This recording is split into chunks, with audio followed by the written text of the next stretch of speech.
সবাই ভাবে পৃথিবীর সবথেকে খারাপ সিচুয়েশনে আমিই আছি।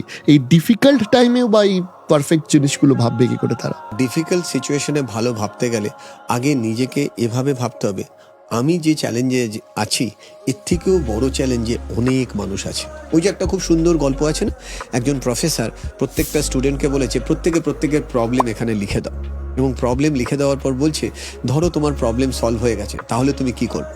সবাই খুব খুশি। এবার প্রফেসর ওই কন্টেনারটা নিয়ে সবার হাতের সামনে ধরেছে যে যে কাগজটা পাচ্ছে তুলে নাও। তারা কিন্তু জানে না কি কাগজ তুলছে, তারা তো কাগজ দিয়ে দিয়েছে, তারা ভাবছে অন্য কোনো কাগজ তুলবে।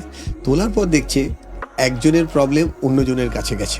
কারোর ক্ষেত্রে দেখা যাচ্ছে সে লিখেছিল আমার কাছে টাকা নেই, তার কাছে গিয়ে জুটলো তোমার কাছে দুটো পা নেই, তো বলছে আমার এর থেকে ভালো আমার টাকা নেইটা ঠিক আছে, আমার পা নেইটা দরকার নেই।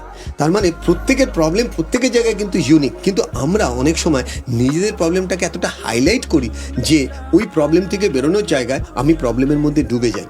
যে কারণে বলা হয় when you inside the problem, inside the challenge, you never find the answer, you have to go back। মানে খুব সুন্দর একটা এক্সাম্পল আমার এক টিচার একবার দিয়েছিলেন, 20 ফুট বাই 20 ফুট একটা হোর্ডিং, যেটা হয়তো অনেক ওপরে লাগবে, ওই হোর্ডিংটা নিচে নামানো আছে।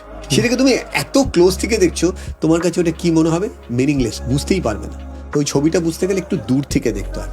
মানে কোনো প্রবলেমের ভেতরে থেকে ওর মধ্যে সলিউশন খোঁজা যায় না। এই জন্য এটাকে ফর্মুলায় বলা হয় first person view to third person view.